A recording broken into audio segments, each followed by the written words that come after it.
Welcome back to the podcast today with me, Johnny Pardo. Today, I welcome Jim to the show. So I'm just quickly going to introduce Jim and then we're going to dive into today's episode.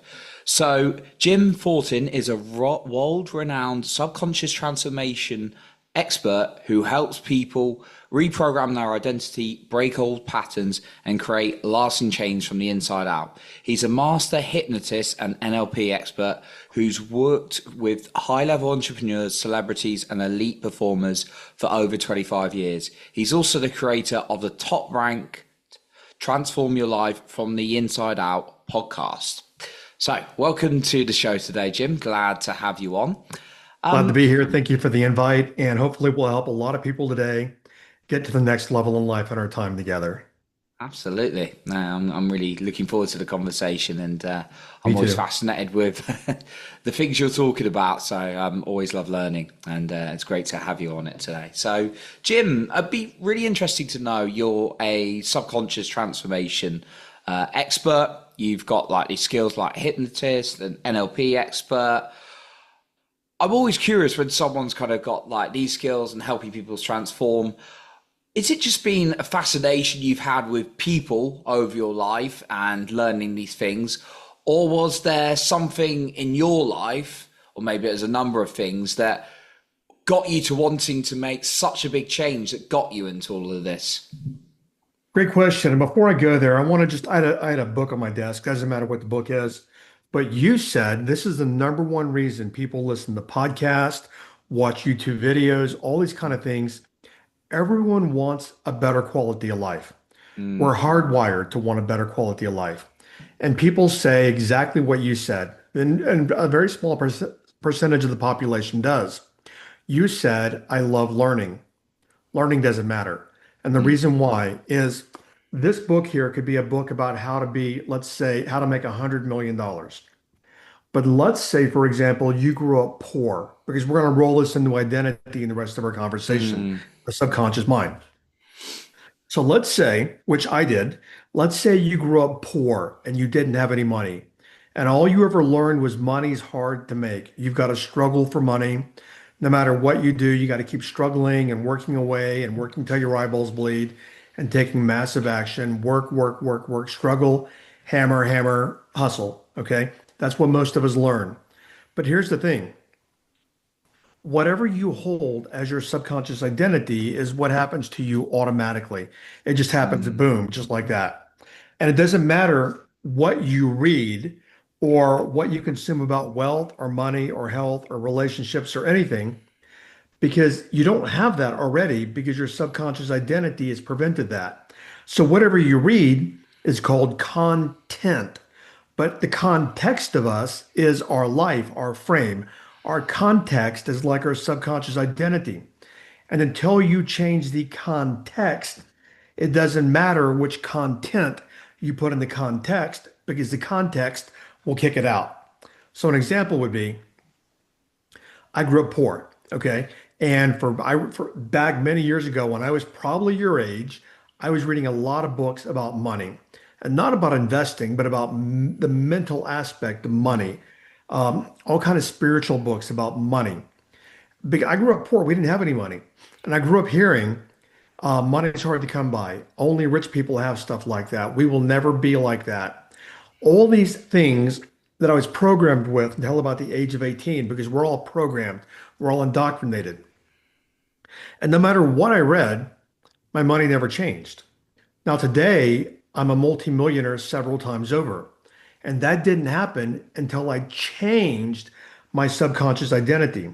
Because I would do a lot of things like you talked about learning. I would read a lot of books. And I read over 5,000 books in my life. But I couldn't literally absorb what I was learning in the reading because it wasn't consistent with my context. Does that make sense? It does. I've got a curious question because I'm always Sure, curious on please. this. Because yeah, just like looking at things, reading things, and I can understand that that won't, necessarily change the person. But I'm just wondering in terms of, we've got like we got podcasts, we've got like YouTube and books and everything like that. Do you is there not a point where maybe consuming all of that might impact on the context, or is it a bit deeper than that Yes with and no and very repetition? little. Mm. My podcast has 6 million downloads. Okay. And I can't tell you the amount of people on my podcast when I talk about and talk about, and I'm doing this for effect, and beat a dead horse and talk about and talk about and talk about these things. I do a program twice a year called the Be to Have series. It's a 3-part live event that I do. People, and I talk about this and I give people blueprints. And people will say, well, I haven't enrolled in your transformational coaching program yet, but I've been in the Be to Have series now for 4 years, meaning they do it twice a year for 4 years. And they'll enroll in the coaching with me because they're broke. So they can get a little bit of information and a little bit of nugget. But it's like me telling you how to bake a cake. And I tell you there's 15 ingredients in the cake, but you can only manage one ingredient. There's 14 other ingredients missing. So that's why when we read information, we might get a little nugget and we have one ingredient in the Uh, cake, but the cake is still not right. So we have to shift, which I'm sure we'll talk about. We have to shift first the core subconscious identity because everything will revolve around that.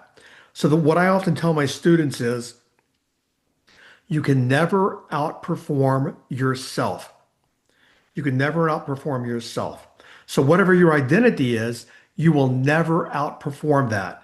If your identity is you're lonely, overweight, broke, whatever it is, as long as that is your subconscious identity, you cannot be anything other than what you are at a subconscious level. Does that make sense? yeah, that makes sense. Yeah. Got At it. a deep, yeah, at a deep level. Okay, yeah, I like the cake analogy of like just like one ingredient of like 15, for example. The content is only one of those ingredients. And the thing is this, I could tell because I do this and I've helped people become multimillionaires as well. I have people that have said, Jim, as a result of working with you, I now have a top podcast because you inspired me to get out of my own way because it's part of the identity that keeps us in our own way. I'm trying to think of a metaphor here or an analogy for your audience. Let's say, okay, let me put it this way. Let's say it's dinner time where you are, maybe a little later. But let's say I was cooking dinner for us and I brought it and I put it on the table in front of us. And you said, what is this? And I said, it's liver and onions. What would you do? Would you eat it or would you say, I'm not eating liver and onions? Um, don't think I would have it personally. No. You would not have it, right? Yeah. Okay. Now, if I said it's liver and onions, you told me this in about 30 seconds. Personally, I wouldn't have it. Okay. But if I put it right in front of you and you knew what it was, you could probably tell me in 5 seconds, I'm going to pass on that. Right? Yeah. But when was that decision made? Instantly. In But think, when was, okay, it's made instantly, but when was that decision really made? when I saw it. Nope. It was made 20, 30 years ago when you decided you didn't like liver and onions. Okay. Yeah. You're still operating Mm. from that paradigm. That hit home, right? That makes sense, right? Yeah. Yeah. It makes sense. Yeah. So whatever we learn about life as a small child becomes our paradigm and our context. And that context is the frame for all of our thinking and our decisions and our actions later in life. So this is why we think, okay, I want more in life. Somebody could say, I want more, and I grew up poor. They could say the same thing. But they keep trying like I did. They keep trying and trying. But no matter what they do, they still stay poor. Why? Because they've got to first shed that identity of being a poor person. Does that make sense? Yeah. Yeah. It does. Okay. Yeah. Now let me get back to your question. I'll tie all this together. Mm. I already talked about part of it. I grew up poor. Yeah. And then I mean, I was a small town Texas farm boy. And I went to college. I have a couple of degrees, and people used to always say, and people say this a lot. I mean this humbly. I don't know if it's true or not, but they often say, you're a really smart guy, Jim. And I look at, okay, if I'm so smart, why am I always broke? If I am so smart, why am I always broke?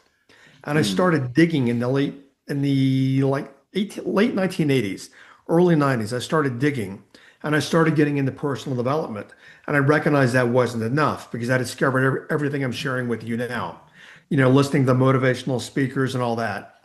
It made me feel good, but it didn't change anything. And that's when I got involved in NLP, neuro linguistic programming. And I learned a lot and became a lot and grabbed a lot of tools and learned a lot of tools. But when I started studying hypnosis, I learned that we could change ourselves.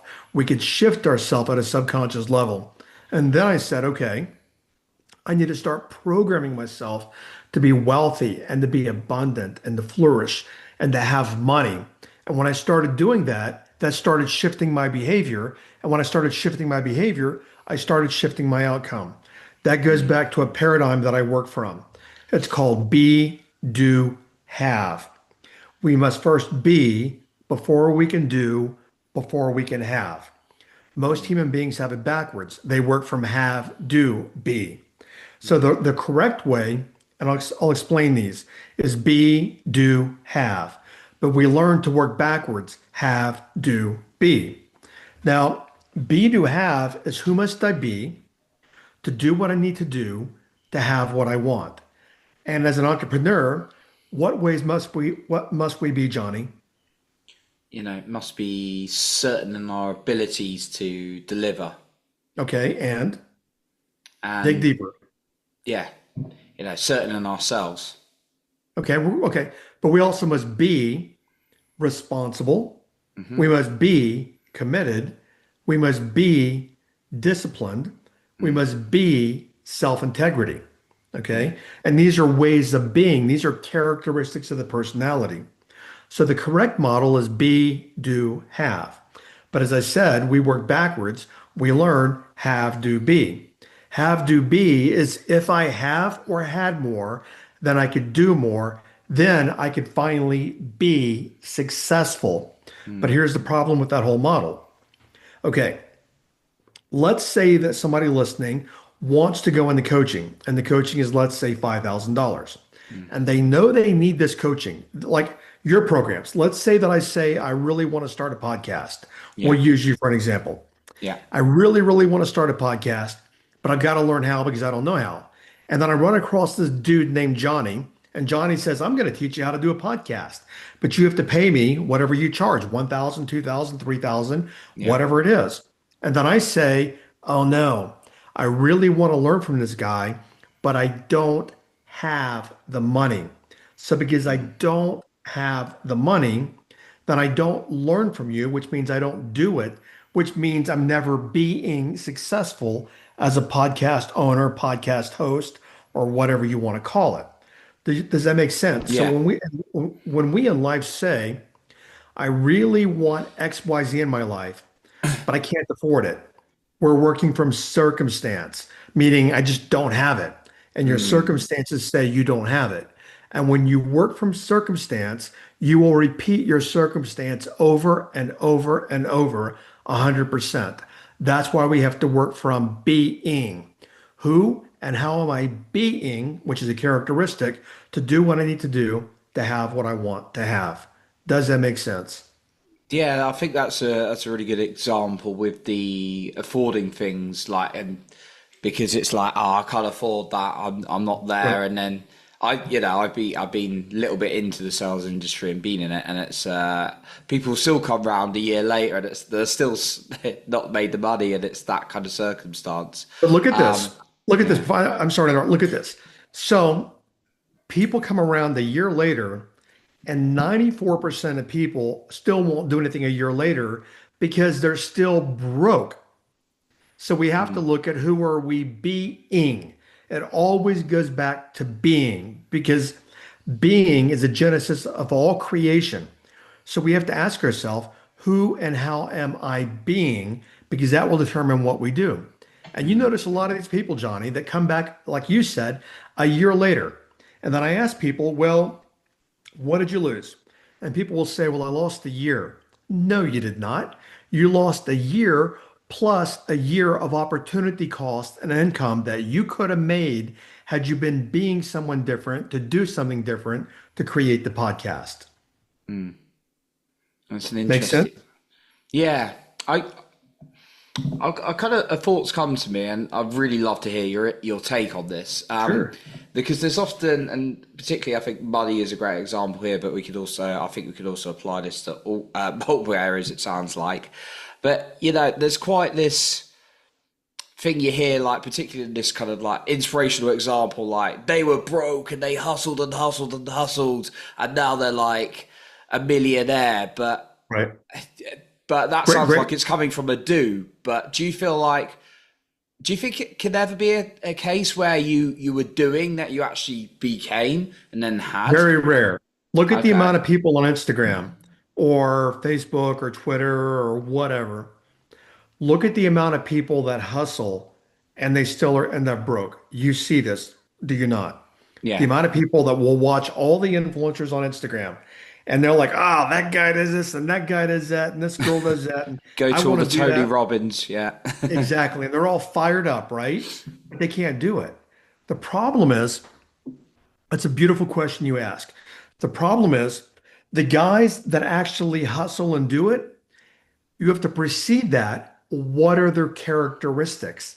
Their characteristics, you started with one of them, being confident that they know they can do it. Okay. But let me dig a little deeper. Many people say they want confidence. No, we don't need confidence. We need competence because competence creates confidence. You think about before you learned to drive. Maybe you weren't confident driving, but when you practiced, you became competent. Now you're confident driving, right? Okay, so that's life. But also, we have to work from our values. I don't know how confident or competent I am, but I work for my number one value, which means how can I help people today? How can I help people live a better life? Now, to these people that you see on Instagram, and to me, a lot of it's nonsense. I Mm. live in a multi-million dollar home. I've got Porsches. I've got all that. Normally, I'm even wearing a Rolex.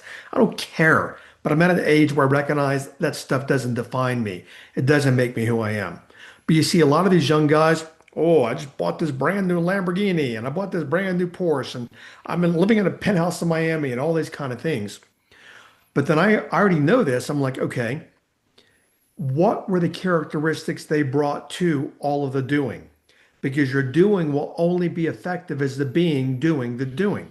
So, what I mean by that, Mm. let's say that you say you want to be like one of the top 10 podcasts in the world, okay? And you can do all these things, but I look at what characteristics would you need to be somebody to create one of the top 10 podcasts in the world.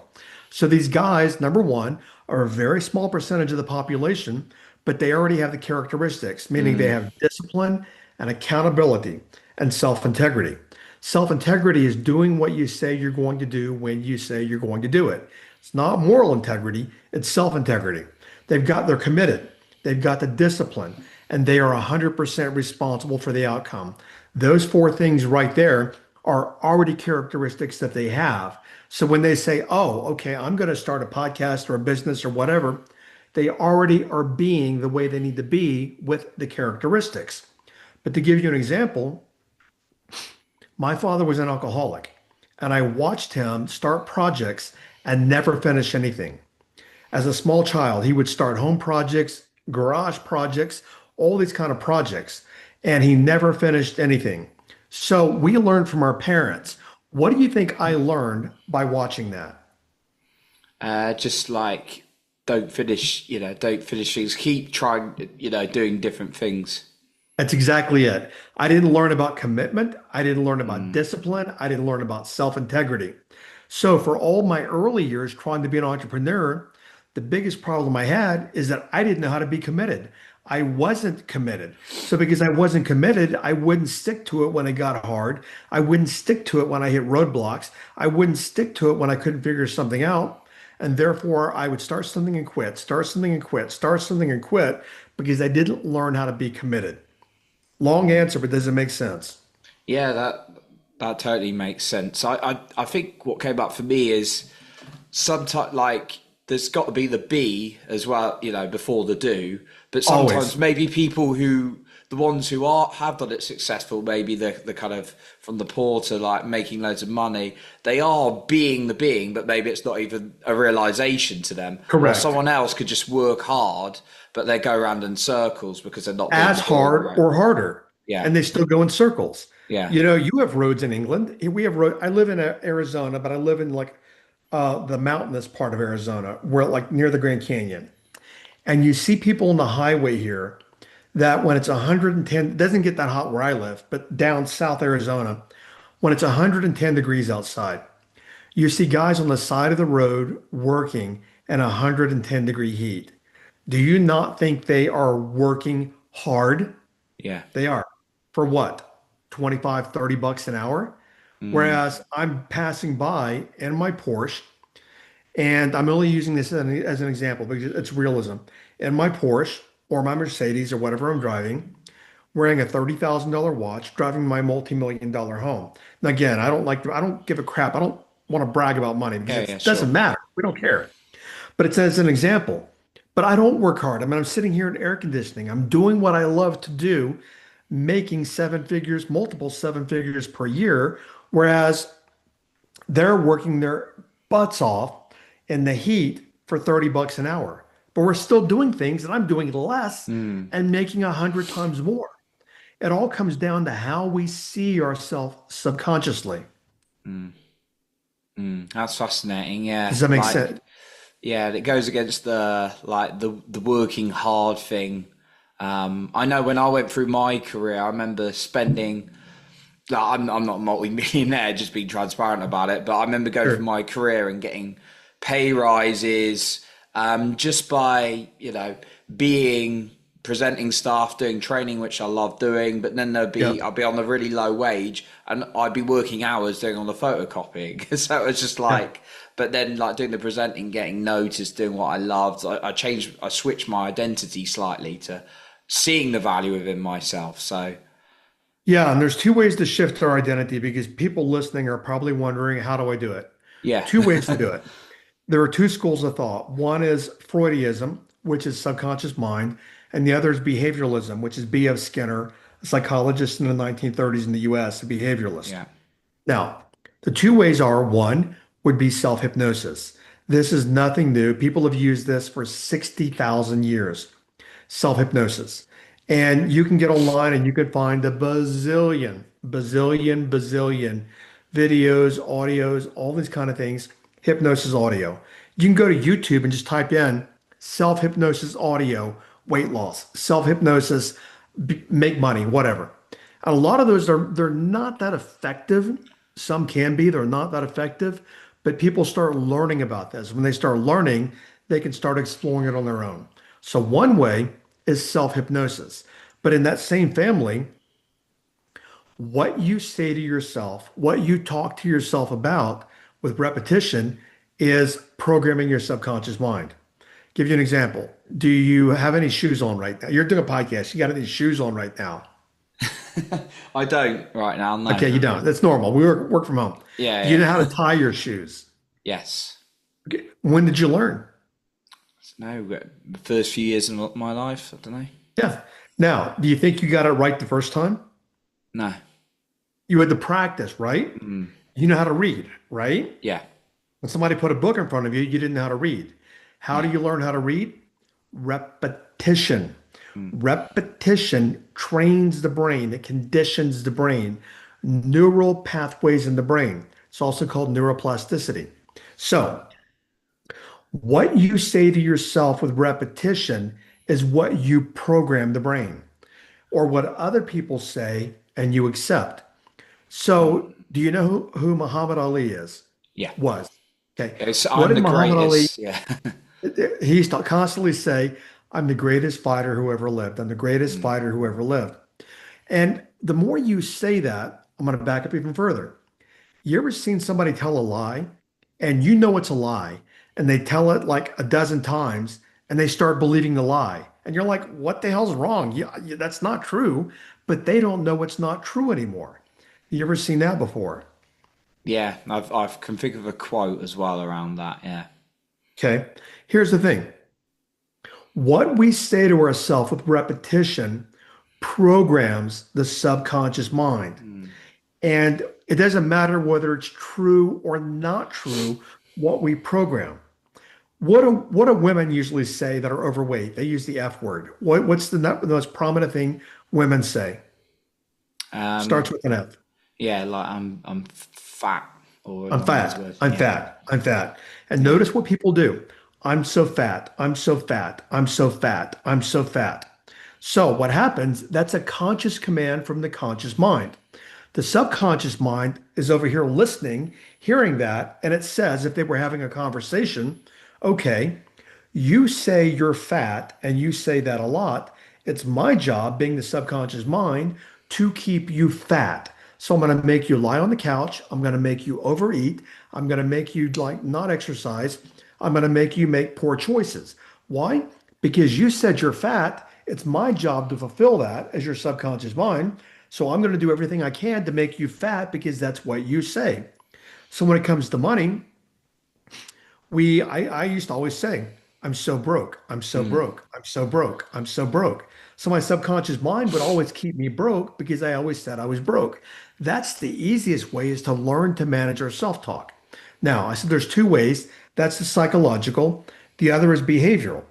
And behavioral is taking action when you're even afraid to do it. We don't like taking action because that creates anxiety and fear in us. It pulls us out of our comfort zone. But here's the thing, if you don't leave your comfort zone, you will never leave your comfort zone. Think about that. If you yeah. don't leave your comfort zone, you will never leave your comfort zone. Then you leave your comfort zone and you're like, this isn't so bad. It's not so bad at all. I mean, this is no big deal. That didn't kill me. And now you're more comfortable at a higher level. And you leave your comfort zone again just a little bit, and you're comfortable again at a higher level. And you leave your comfort zone again a little bit, and you're at a higher level. And as you go to higher levels, you start shifting how you perceive and how you interpret yourself. You're shifting your identity through behavior. Does that make Mm. sense? So it could be psychological or behavioral. But back to the bigger thing before I stop here, I'm always looking at who and how I'm being. Let me concretize this. I'm married and have been for 23 years now. And in a relationship, I don't know if you've ever been in a long-term relationship, there's a lot of learning that has to happen, a lot of sacrifice and a lot of communication and a lot of compromise. And if things aren't working, I always look at how am I being? Am I being an ass? Am I being loving? Am I being 100% loving unconditionally? Am I being kind? Am I being generous? Or am I being an ass? Am I being angry? Am I being resentful? Am I being whatever? So you look at the way you're being, that will determine the behavior. So when I want to work on what I feel like I need to and want to work on the relationship, the number one place I go to is I must be unconditionally loving. I must be accepting. I must be responsible, and I must be supportive. So notice now when I be that way, it factors into how I show up in the relationship, which nurtures it. Does that make sense? Yeah, yeah, like coming back, it comes back to like the being, the start of the being. Um, Always, I like that. I want always. to catch on what you said about the like you're going back to like maybe there's someone saying I am fat, and then you're gonna act in that way as a result, or you were saying I am broke, I am broke, I am broke. That Right. was a common one. But the flip side, sometimes, like I've heard it in personal growth a lot, like these affirmations of what you want to be. And it's like someone could maybe say to themselves, I'm in amazing shape or I'm a millionaire. But then actually, they go and look at their bank balance or they go and actually look in the mirror and go, I am not in shape. How is that just like going back to what you said then?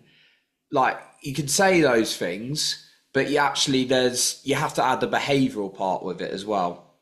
You're really good at what you do because you ask some really good questions. It's a phenomenal question. That's where we learn to manage our attention and Mm. better manage our mental faculties. So let me give you an example to answer that. That's literally probably one of the best questions anyone's asked me. You ever been sick before Yeah. in bed? Okay. Now, when you're sick, like did you have COVID? I didn't actually, not that I was aware of. Of course, I could have had it unaware, but Sure. Good. Good for you. Okay. You ever had the flu when you're in bed Yeah. and you just feel really bad physically? You feel bad.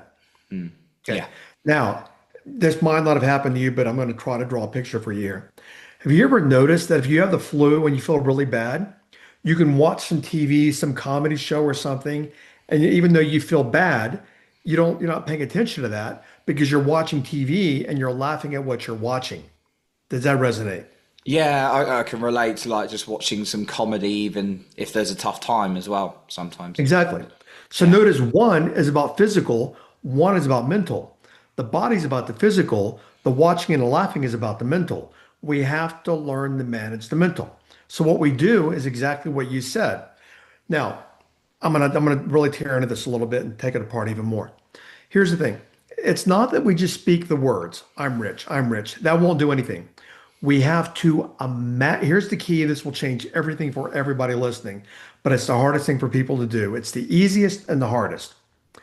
We have to imagine because your imagination is your savior.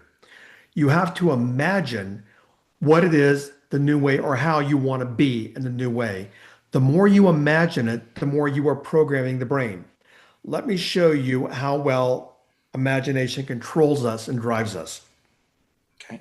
You ever had a time before where you said, the weatherman said it's going to be rainy and cold tomorrow, and I'm not going to be able to get out and have a good time. So I'm going to just clean that office closet out. I've been putting it off for like a year now. I might as well just clean that damn closet out, and it's going to be rainy tomorrow. I'm going to be stuck inside. So I'm going to clean out the closet. And then you're like, I'm going to do it. Next morning, you wake up and it's a beautiful sunny day outside. And you're like, I can go bike riding today. I can go to the beach today. I can go to the park today. I can go outside and run today. And you start thinking about that. And then what happens to the closet? It doesn't get It sorted doesn't or get even done looked at. because the closet is analytical. But once you engage the imagination, you're programming the brain. But here's what we do. Now we're going a step further, thanks to you asking this question. We imagine ourselves literally, even though we say, I'm a millionaire, we still imagine ourselves broke. That's Mm. why I've been taught over the years, and it works. Take 10 minutes per day, 10 minutes in the morning, 10 minutes at night, and just shut everything down, turn everything off, relax yourself, close your eyes, and imagine the life that you want to create. But here's the glue. You must do this. Imagine the life that, let me back up what I said. I said, imagine the life you want to create. Let me change that. The life you want to create, here's the glue. Imagine it as already done because you're tricking the brain. So let's say that you wanted a new Porsche. What many of us do is we write it down on our goal board, our dream board, whatever. New Porsche. Okay, I'm going to get a Porsche. I'm going to get a Porsche. I'm going to get a Porsche. But that's not the way to do it. The way to do it is closing your eyes, relaxing for like literally 30 seconds. Take three deep breaths in and out. Breath in, breath out, breath in, breath out. Because at that point, you're already at alpha brainwave frequency, which means slower brain waves, which means your brain's more receptive to what you're imagining. So then what you do is if you want, let's say it's not a Porsche, but a house. You want a new house, a new flat. I think you guys call them flats. You want a new flat. So Yeah, then a what big you one. do, what do you, huh? I'm in a flat, yeah, or Yeah, you want a flat. apartments as you call them. Yeah. Yeah. Yeah, you want a new flat. So then, but let's say there's like a really crazy good flat that you want, like a penthouse. Okay. What you do, instead of just talking about it, imagine imagine signing a lease. Imagine them giving you the keys. Imagine driving up your very first day. Imagine moving everything in. Imagine sitting in your living room. Imagine the view. All these kind of things that you're doing literally are programming the brain, not the mind, but the brain.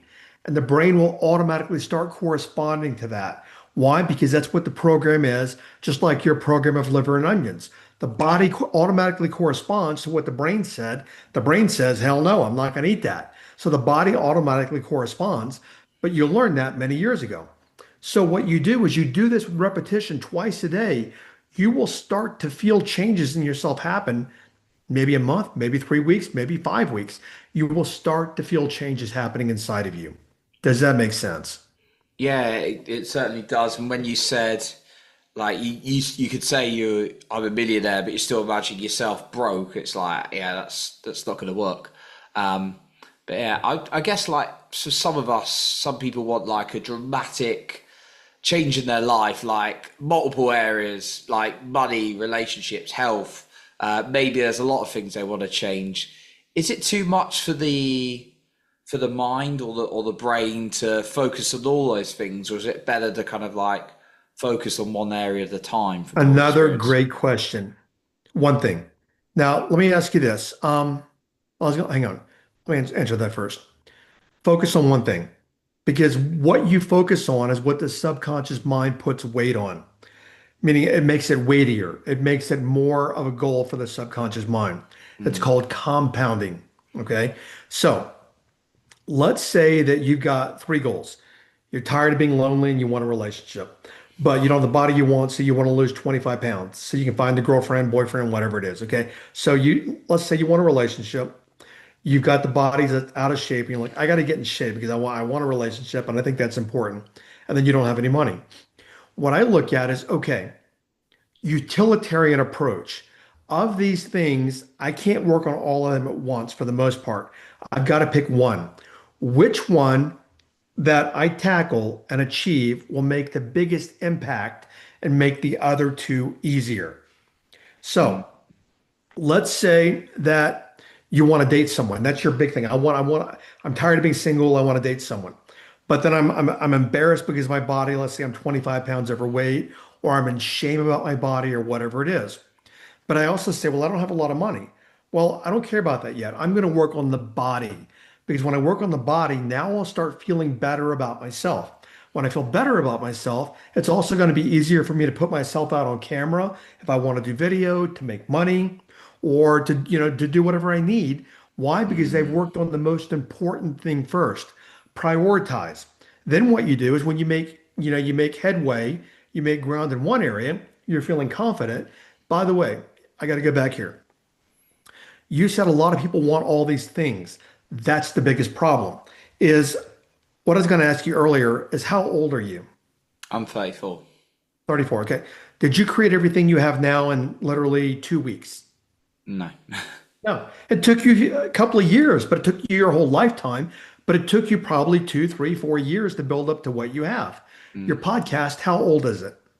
I started right at the end of 2019, so it's a fair few years. Yeah. Okay, so the podcast is 6 years old, Yeah. right?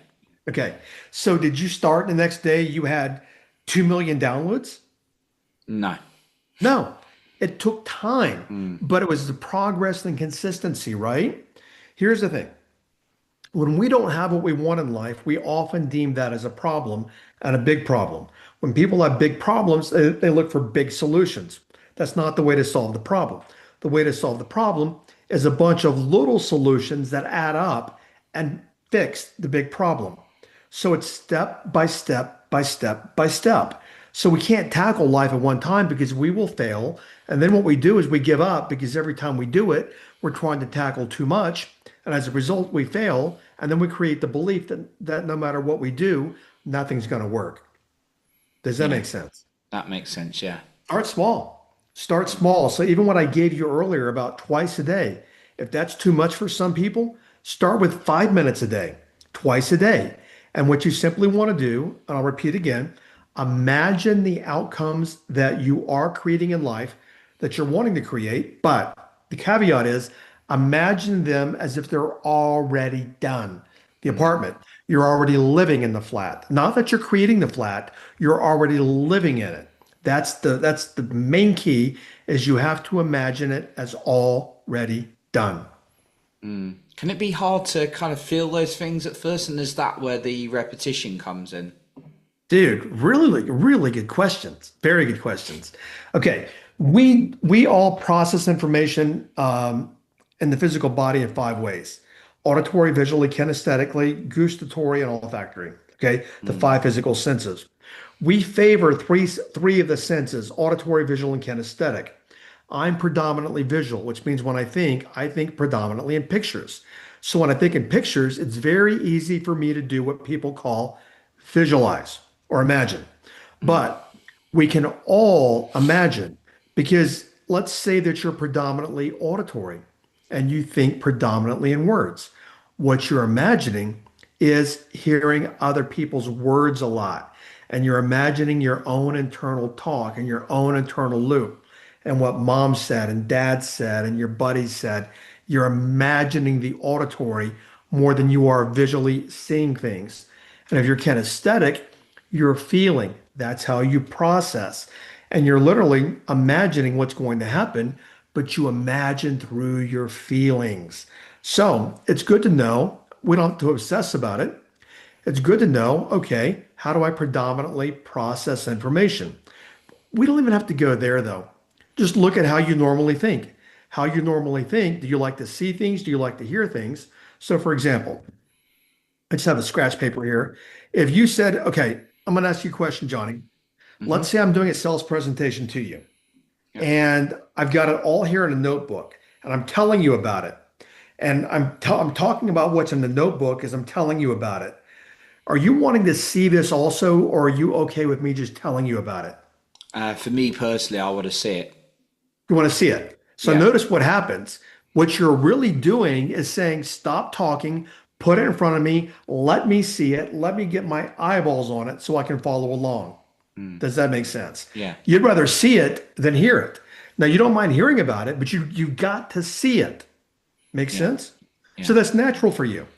So when you're doing your programming, just visualize, imagine visually things you want to create, like imagine a new flat or imagine the podcast and the top 100 or whatever it is you want.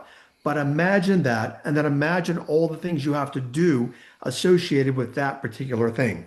Meaning, if you want a top 100 podcast, then imagine all the things you've got to do. Meaning, I've got to do XYZ amount of podcasts, I've got to do this, I've got to do that. You imagine in that scenario all those things already having been done. You've already done it all. Does that make sense? Now it's interesting what you said about having like doing all the things as well, because how I would have done it is a lot in the past of just thinking about like the end result, but actually doing the things as well. It sounds like. Research demonstrates two schools of thought in hypnosis. One is imagine the end result, but like credible research has shown, we're more likely to achieve the goal when we see ourselves doing the activities that create the end result. So we Mm. can imagine the end result, but then we imagine the activities that actually will create the end result that we want. Oh, okay. Yeah, that and you can do that in the 10-minute slots that we were talking Yeah. about. Yeah. Start at 5 minutes if you want. Just get all outside distraction. Take 3 breaths in, a big breath, hold it, exhale. Big breath, hold it, exhale. Big breath, hold it, exhale. When you do that after 3 breaths, thereabouts, three, four, you have literally slowed the brain down. The brain now is more receptive to whatever you're imagining. So you were literally in that moment programming your subconscious mind for things that you want as if they had already happened. Because your subconscious, not your mind, part of your brain doesn't know the difference between real and imagined. I'll Mm. prove that real quick. Do you like snakes? Uh, kind of never really seen one to be honest, but Really? Okay. yeah. I don't like snakes. And if I walk outside, and I live in Arizona and we have rattlesnakes, if I walk outside and see a snake, I'm going to scream like a schoolgirl. Okay. I don't Yeah. like snakes. Now, I can just see a rope on the ground, but I'm going to jump automatically anyway because the brain infers it looks like a snake. It Mm. must be a snake. So the more you imagine something, the brain doesn't know that it's not real, and the brain starts creating neural pathways in your brain towards the goal that you want to create. Got you. Oh, I like that. Okay, yeah. And so even you're saying like a rope as a snake, got you. I Yeah. don't think I'd go and cuddle it exactly. So Yeah, yeah. no. If I see it out like a rope out of the corner of my eye, I jump because I Ah, already know subconsciously I don't like snakes. I don't like them at all. yeah. So I just the brain takes over, not the mind. The brain takes over and takes me into action. This is why it is so vital for what I'm sharing. This is the way to change your life. Mm, Remember what I said a few minutes ago. Your imagination is your salvation. mm. Research shows that poor people imagine what? What do you think, Johnny? They like being broke. They probably think about all the bills they've got to pay and struggling to Yeah. pay them. And they Um, perpetuate it. And they yeah. perpetuate it. Rich people dream about what? The next adventure, the next holiday, Correct. maybe giving to people. Correct. Yeah. Correct. So research shows that poor people imagine and dream about being poor and staying poor. Rich people imagine about being rich and staying rich. All it is a result of their earlier programming. Mm, So this is why it is vital beyond vital times 100. We learn what I'm, or just, you can, it's simple as what I'm sharing now, but you've got to keep this imagery in front of you all the time, at mm, least, well, twice a day. But when you think about it throughout the day, don't default to the old, I'm broke. Don't default to that. Default to, okay, this morning I sat down for 10 minutes and I imagined that I had everything I wanted. Just default to that for literally 30 seconds and go about your day. mm. Because otherwise, I guess we're going to our automation, what it is already. Correct. Okay, got Correct. you. Makes Yeah. sense. Jim, I wanted to touch a bit on like I know we've sort of like covered angles, and I think what we've said may cover this, but people often, I hear certainly like maybe and listening to the podcast use like, oh, I'm always sabotaging myself. I'm always like self-sabotaging, and that might be in a couple of examples I can think of. I always sabotage myself with money. Like I make it, but I always seem to be like back to it. Or relationships, I always seem to attract the wrong man or wrong woman or whatever. Right. Like I hear them saying. Does that come back to the being and the identity? What's the temperature where you are right now in your flat? Um, no idea. Probably about room temperature, pretty standard. It's not hot. Okay, not hot. Okay. You guys are Celsius over there, right? Yeah, We're Fahrenheit yeah. here. So I'm in my office right now and I keep it at probably about 72 Fahrenheit. Okay. Do you think it'll become any hotter than 72 Fahrenheit? Potentially. But probably not. I got a brand new home with new air conditioning system. Okay. This system is designed to keep this room at 72 degrees Fahrenheit. Yeah. Makes sense. Yeah. It's not going to go to 68. It's not going to go to 78, Okay. right? Yeah. It's going to stay consistent, right? Yeah. Okay. Whatever the identity is, you will always be consistent.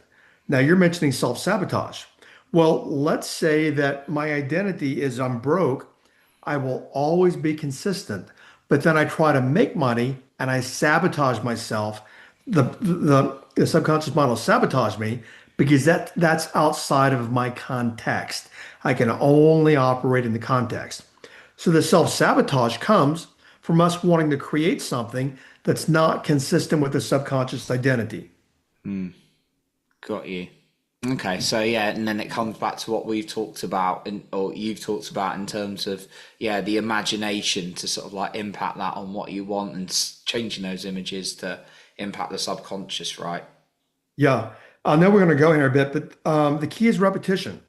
Okay. As I mentioned earlier, it's literally training the brain and creating neural pathways in the brain, which Mm, creates our habits, which is what we do, which creates our outcomes. The biggest problem, I'm going to start shifting a lot of my programs this way. The biggest problem is that we live in a world that's working against you. People doom scroll on TikTok for 3 hours at a time. mm, These apps are designed to get you on the app. Why? So the people who own the apps can make the money from ad revenue. mm. This is all research, all demonstrated. These apps are designed to trap you inside the app and to keep you doom scrolling, so they sell ad space in the app. Here's the thing is we've learned to live in an instant society like Amazon. We want everything now and we sabotage ourselves because we don't, or we've learned to be distracted by the world. Um, F the world, I'll put it that way. F the world, put it over here. Bring yourself over here and work on your own mind and your own brain. Get out of the world because the world will keep you in the quicksand. Does that make sense? Yeah, makes a lot of sense. Yeah. Yeah, the world is designed to keep you in the mediocrity. The world is designed. Look at the masses. They're broke in the U.S. and other places in the world. Yeah. The masses are broke. It's designed that way. And this is not conspiracy theory or any of that. But these companies literally make all this money by keeping you where you are mentally, physically, and emotionally. They make billions of dollars by keeping you where you are. And you think it's, oh, this is fun, doom scrolling, and I'm scrolling for 3 hours, and you laugh it off. That's death by a thousand cuts. You've got to discipline. My final comment is this. An American motivator back in the 50s, his name is Earl Nightingale. You can Oh find him yeah, on yeah. YouTube. Yeah. Earl Nightingale said that what I shared with you today, just the 10 minutes a day, is work for, he didn't say it about what I said, but he said it about life, and it's true. That's work. Most people won't do the work.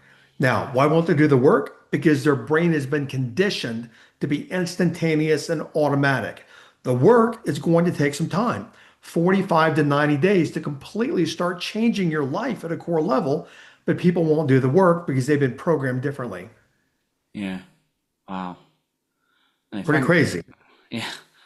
It's crazy. Yeah, like can get distracted all the time. There's so many distractions. Absolutely. Yeah. It's certainly been caught on it many times. So Well, I that's love what the what easiest thing we can do, Johnny, is don't pick up your phone in the morning. Do what I told you to do the 10 minutes. Sit up in bed, sit on the side of your bed, and imagine, write it down so you know what you want. Doesn't matter even if you think you can have it. The brain doesn't care. The brain doesn't know. I promise you this works. Write down what you want to create. Now, when I say want, that's because you're doing this right now. But when you're doing it by yourself, imagine already having what you want. Do that every single morning for a couple of months. You will notice dramatic changes in your life. you said potentially twice. So I guess before bed as well, if that's something. Ideally, 3 times, potentially twice. The reason why, first thing in the morning. Oh, what I was saying, don't pick up your phone in the morning because phone automatic distraction and you get caught. You kind of giggle. That's probably happened to you before. You pick Oh, up the phone, you start looking, and you get pulled into it. Do not do that. Times 100. Do not do it. Do your programming first in the morning and last at night. Why? Because your brain has not come back to beta yet, which is where we are now. Your brain is still in alpha or theta waves, meaning your brain is more receptive to whatever you're programming in that moment, meaning you're programming yourself at a deeper and quicker level. I love that. No, thank you, Jim. I know there's a ton more we can go into, and yeah, I really appreciate your value that you've given today. Just before we wrap up, I wondered if there was maybe a final point you wanted to share, or maybe summarize from what we've talked about today. And obviously, there's a ton more you do. You support people. You got your programs. Right. Where can the listener find you? Okay, first things first, my podcast, you can just go to Apple or Spotify. It's Jim Fortin, Fortin, Transform Your Life from the Inside Out. We are in the top 1/10 of 1% podcast on iTunes, and I don't know what the ranking is on Spotify. We've got 6 million downloads, and I do a lot of training like this. I'm not selling anything, there's no ads. We do a lot of this. If you ask me for one piece of advice, I'd give you two. These are my two favorite quotes. And my podcast episode this week is on this topic. 6 words. Everyone listening, write this down if you're not driving. You are where your attention is. I'll say it again. You are where your attention is. Notice, you're happy? That's because your attention is there. You're sad? Your attention is there. You're broke? Your attention is there. You're wealthy? Your attention is there. And then finally, fear stops a lot of people. My second favorite quote is fear is the idleness of will. Fear is the idleness of will. Meaning, if we get into fear and we let it stop us, basically what we're saying is we're weak and I can't do anything. Where I work from is I will figure it out no matter what. I'm going to keep pursuing this. I'm going to use my will and pursue this until I get the outcome that I want. That'd be the best two pieces of advice that people even dabble with those. It'll start changing their life. And this, we didn't talk about this, but we have to learn how to be. We're human beings, but most of us are human doings. I have a program for free. I've sold thousands for $97. For your listeners, they can have it for free. Go to Thank you. jimfortin.com/Pardo. jimfortin.com/Pardo, which is your name. They can download the program. It is a 9-day challenge. And we initially named it the Be to Have Challenge. We have to learn how to be because if you don't know how to be, you're going to create your life on default mode. I love that. Thank you so much for that generous gift, Jim. So jimfortin.com/Pardo. Right. I've sold thousands of those for $97. It's free for you guys. Amazing. And that's PARDOE. And we'll Yep. also put that in the show notes alongside all of Jim's other great resources in his podcast as well. So, yeah, very, very generous. And of course, very generous for your time and Golden Thank Nuggets you. today. Really appreciate you coming on today, Jim. Thank you. Thank you. I had a great time with you guys today. Do not listen to it and just say, oh, I'll get to it later. Dig into what I Yeah. shared. You will get changes, guys. Thanks for listening. Yeah. Just, yeah, think what you're going to implement. That's always a key bit. So thank you, Jim. So that concludes our episode for today. And remember to lead with your heart and not with fear.